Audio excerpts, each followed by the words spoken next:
How to fix Valorant launch error. Hey guys, welcome back to the channel. In this video, I'm going to help you fix the Valorant launch error that's been bothering a lot of players. So stick around till the end and let's get into it. If Valorant isn't launching on your PC or keeps crashing, the thing that often causes problems is the Riot Vanguard anti-cheat system.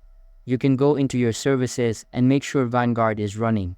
If it's not, start it, and if it's already running, a simple restart of your PC might do the trick.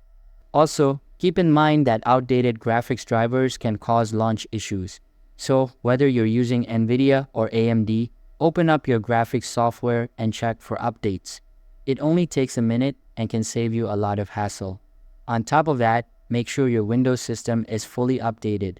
Sometimes missing updates can prevent games like Valorant from launching properly.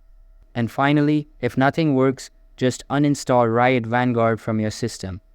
The next time you launch Valorant, it'll reinstall automatically, and that can usually solve most of the launch-related problems.